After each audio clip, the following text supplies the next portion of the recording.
Pasamos a la tercera parte del tema de liberación, recordando que estamos viendo sobre todo aspectos físico-químicos y tecnológicos.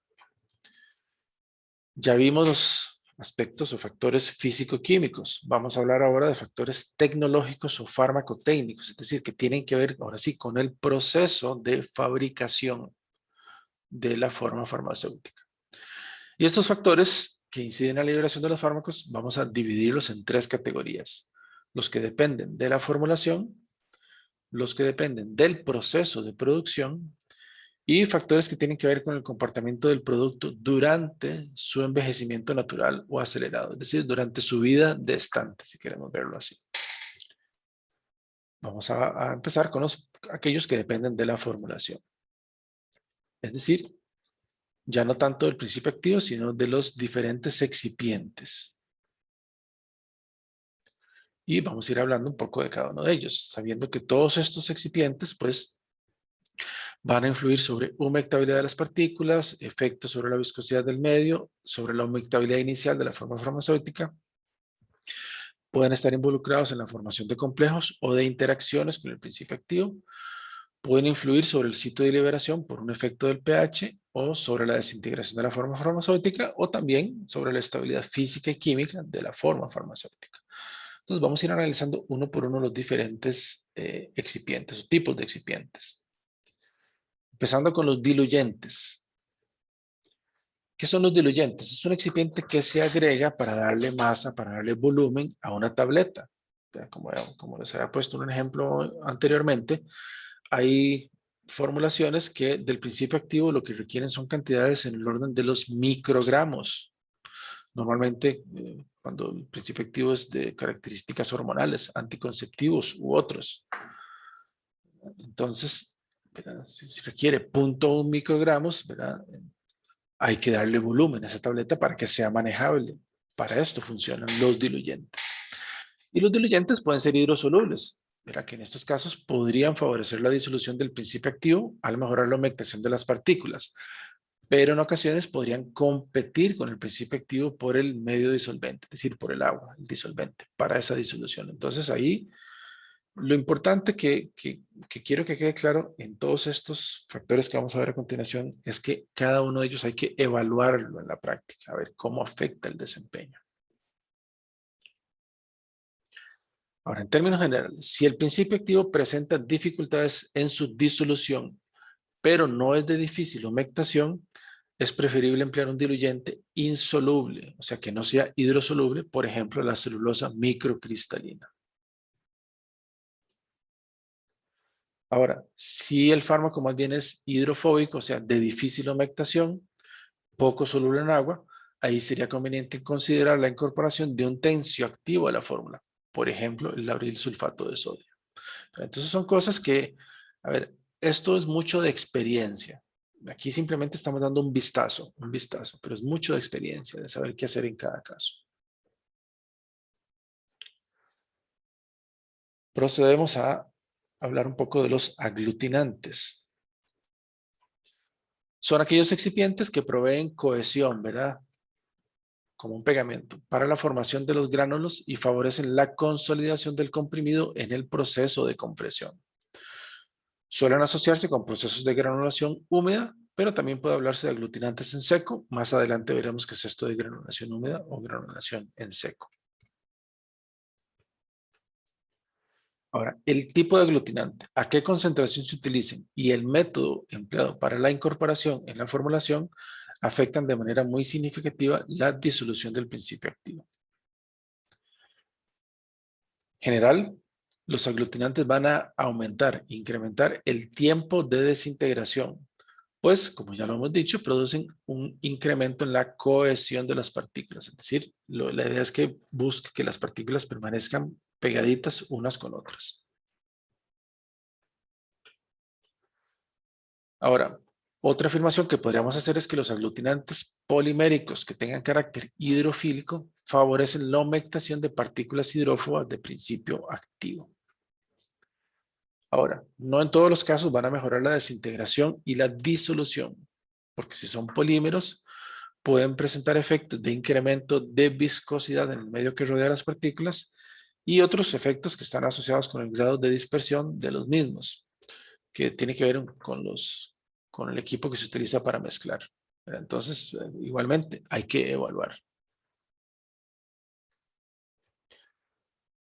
Luego tenemos los desintegrantes, que son estos excipientes o aditivos que presentan una capacidad particular de absorber agua por capilaridad. Esto provoca que se hinchen y eso es lo que facilita la ruptura rápida de la forma farmacéutica, generando estas partículas a partir de las cuales ya se puede dar la disolución o que continúe la desintegración secundaria para producir partículas más finas. Ahora, un desintegrante debe seleccionarse en función de la formulación y del principio activo. No siempre van a mejorar la disolución, pues en algunos casos, al absorber tanta agua, pueden sufrir algún grado de gelificación, o sea, formar un gel. Y esto dificultará la difusión del agua hacia la superficie de las partículas de principio activo o la difusión de las moléculas disueltas alrededor de las partículas. Entonces, nuevamente, hay que tener cuidado con esto y evaluar concentración y tipo de desintegrante. Están luego los agentes lubricantes, que se utilizan porque, uno, pueden disminuir la fricción entre las partículas y con esto mejorar la forma en que fluyen los polvos, ¿verdad? Recuerden que, o para que sepan, cuando se va a tabletear, el polvo se introduce en la máquina tableteadora a través de lo que se conoce como una tolva, que viene a ser como un embudo. Entonces, aquí la idea es que el polvo fluya libremente, que no se quede pegado entre sí y que no se pegue a las paredes, tanto de esto como de la matriz donde ocurre la expulsión. Entonces, estos agentes ayudan a mejorar estos procesos de fricción. Los más utilizados son el estearato de magnesio, que tiene características más de antifricción, y el talco, que tiene propiedades más de antiadherente. Ambos son sustancias hidrófobas y si se utilizan en concentración excesiva, van a formar una capa impermeabilizante al agua alrededor de las partículas, lo cual claramente provocará un aumento en el tiempo de desintegración y una disminución en la velocidad de disolución. Ahora, aunque no se usen en concentraciones muy altas, si se mezclan durante un tiempo prolongado, por ejemplo, más de 5 minutos, esto puede favorecer estos efectos que mencionamos anteriormente. Entonces, lo que se recomienda con los lubricantes es que cuando se incorporen a la mezcla, no mezclar más allá de 5 minutos.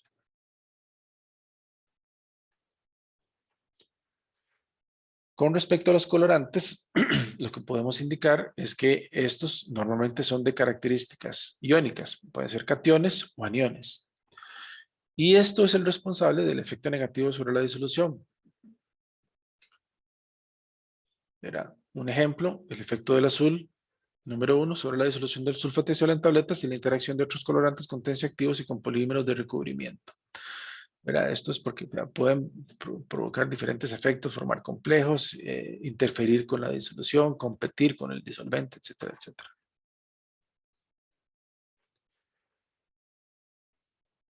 Algunas tabletas necesitan que en la superficie se le adhiera algún tipo de polímero, que son los llamados polímeros de recubrimiento. En este caso estamos hablando de polímeros que no van a o que no deberían retardar el proceso de liberación y que simplemente se utilizan, por ejemplo, por características o para mejorar las características organolépticas. Por ejemplo, enmascarar motitas o coloración no continua de la tableta o un mal sabor al colocarla en la boca. Entonces, esa es la idea de este tipo de polímeros, ¿verdad? Normalmente tiene escasa incidencia en la desintegración y la disolución. Eso sí, siempre y cuando la película que se forme sea delgada y permita la entrada de líquido al interior del componente. Ahora, claramente no se puede descartar la posibilidad de interacciones entre el polímero y otros componentes de la cubierta o del mismo núcleo que provoquen un retardo de la desintegración de la forma farmacéutica y por ende de la disolución y difusión de las moléculas del fármaco. Y por último tenemos los agentes tensioactivos, que ya mencionamos que a veces es necesario utilizarlos. Y cuando esto ocurre, ¿cuál es su función principal? Disminuir la tensión interfacial entre las partículas sólidas del principio activo y el medio de disolución, permitiendo que se incremente el área superficial efectiva y en principio mejorando la solubilidad y la velocidad de disolución. Porque tienden a mejorar la humectabilidad de la forma farmacéutica. Ahora, en ocasiones, el aumento de la velocidad de disolución que ocurre en el laboratorio, sea in vitro, empleando tensioactivos, podría no producir el mismo efecto en cuanto a la absorción, es decir, en vivo. Pues esto claramente depende de que las micelas de tensioactivo que pueden haber solubilizado las moléculas del fármaco no sean tan estables como para impedir su paso a través de la membrana de absorción. Entonces, nuevamente, esto tiene que evaluarse. Muy bien, una vez analizados los factores que dependen de la formulación, veremos los factores que dependen del proceso de producción. Y aquí tenemos varios. Empecemos con el método de granulación. ¿Qué es la granulación? Bueno, todos los componentes sólidos de la formulación deben mezclarse para luego ser comprimidos y formar las tabletas. Entonces, durante este proceso de mezcla hay dos tipos o dos métodos de hacerlo. Uno es agregando un disolvente, y eso sería la granulación húmeda, o el otro es sin agregar un disolvente, eso sería la granulación en seco. Entonces, hablemos de la granulación en húmedo, es decir, que se agrega un disolvente que luego se evapora. ¿Qué ventajas presenta este método? Bueno, que puede haber un aumento de la hidrofilia de las partículas del fármaco. ¿Qué inconvenientes presenta? Bueno, que como hay que disolver y luego evaporar el disolvente, hay una posibilidad de disolución y recristalización del principio activo, lo cual podría cambiar la morfología del estado sólido. Es decir, podrían haber transiciones entre polimorfos o cambios radicales en el estado sólido, que eso va a incidir en la solubilidad. Puede darse aglomeración y crecimiento cristalino, pero en realidad son tantas las variables del proceso que afectan que pueden afectar la reproducibilidad de la desintegración y la disolución. Entonces, vean que tiene muchos más inconvenientes. Ahora, cuando la granulación es en seco, es decir, sin usar disolventes, las ventajas es que no se emplea un disolvente. Por lo tanto, no tiene que haber una etapa de secado. Cuando se mezclan el principio activo y los excipientes, se compactan y se trituran, se generan superficies nuevas en los cristales de principio activo, lo que en principio mejoraría la velocidad de disolución. ¿Qué inconvenientes presenta la granulación en seco? Bueno, por lo descrito anteriormente, como se aporta gran energía al compactar y triturar, se podrían presentar transformaciones polimórficas o cambios en el estado sólido del principio activo.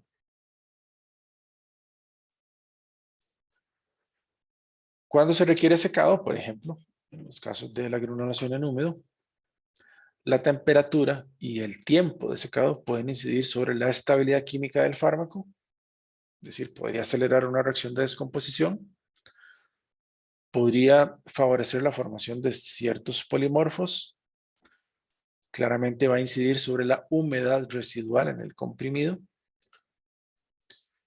y podrían presentarse problemas en la uniformidad del contenido por fenómenos de arrastre del fármaco hacia la superficie de los gránulos.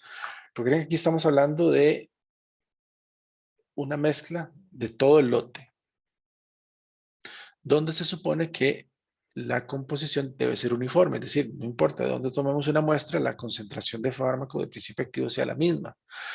Pero si por estos procesos de temperatura hay movimientos de componentes a ciertas partes de la mezcla, podrían presentarse una no uniformidad de contenido y esto sí sería un problema grave.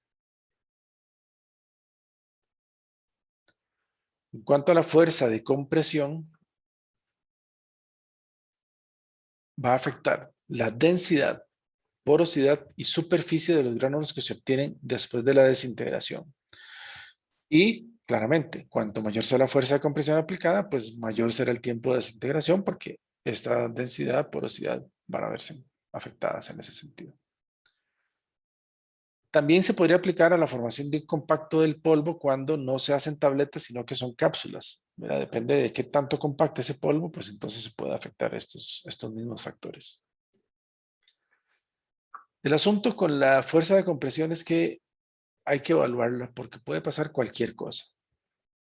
Es decir, en algunos casos, siempre incrementando la fuerza de compresión, esto puede provocar en algunos casos que aumente la velocidad de disolución, en otros que disminuya, en otros que primero disminuya, llegue a un mínimo y luego suba.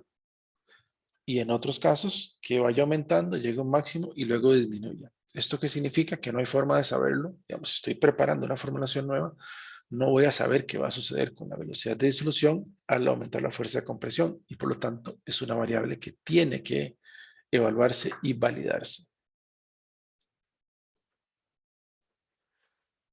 Ahora, podría alcanzarse un efecto impermeabilizante de la superficie cuando al aplicar esta fuerza de compresión se dé un proceso de fusión y luego solidificación de algunos componentes como el ácido estiárico, que se utiliza como lubricante de fricción, o el mismo principio activo. Además, por la energía que suministra este proceso, también podría darse la posibilidad de que ocurran cambios en la morfología cristalina, o sea, el estado sólido del principio activo.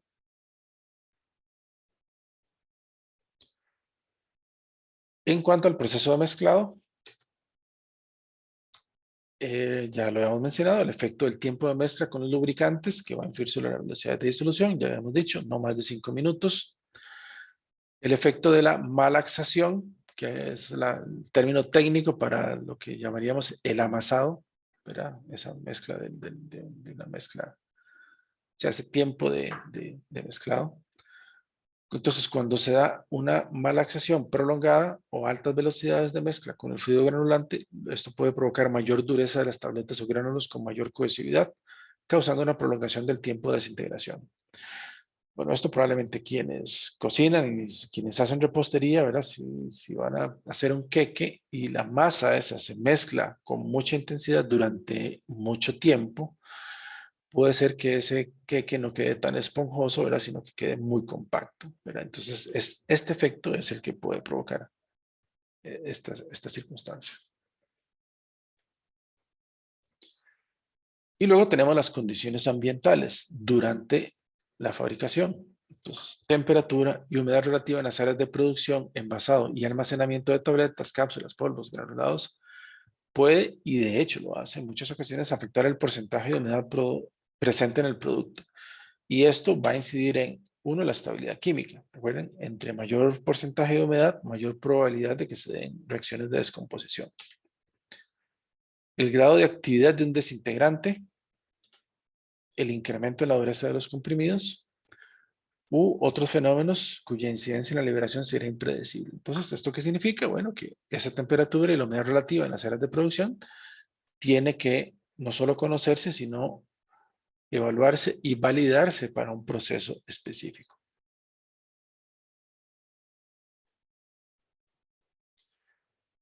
Y por último, tenemos los factores ya de comportamiento durante la vida estante del producto. Entonces, acá debemos recordar que los estudios de liberación in vitro van a resultar indispensables como método de seguimiento de la estabilidad biofarmacéutica de los medicamentos a lo largo de los estudios de estabilidad en condiciones aceleradas y en condiciones naturales, durante todas las etapas, es decir, formulación, desarrollo y producción.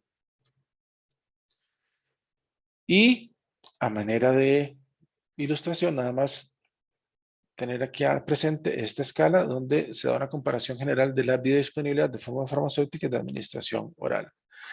En el sentido de dónde tenemos menor biodisponibilidad y dónde tenemos mayor biodisponibilidad. Entonces, si tuviéramos que ordenarlo, sería en este sentido. Mayor biodisponibilidad en soluciones fluidas, luego soluciones viscosas, emulsiones, suspensiones, polvos y granulados dispersables, luego cápsulas de gelatina blanda, cápsulas de gelatina dura, tabletas masticables, tabletas convencionales y por último las tabletas recubiertas.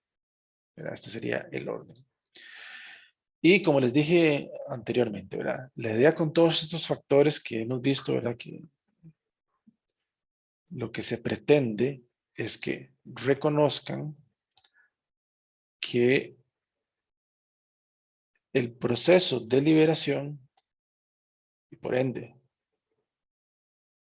el que el fármaco esté disponible para la absorción es multifactorial, pero lo más importante es que se puede controlar desde el desarrollo de la formulación. Ya lo que pase después de que el fármaco está disuelto y se absorba, ya no depende de nosotros, sino que ya depende de las características de la molécula. Pero antes de eso, son situaciones que sí podemos controlar. Y eso es lo importante, que por lo menos que quede esa visión desde esta perspectiva, poner mucha atención a los ejemplos y básicamente eso sería.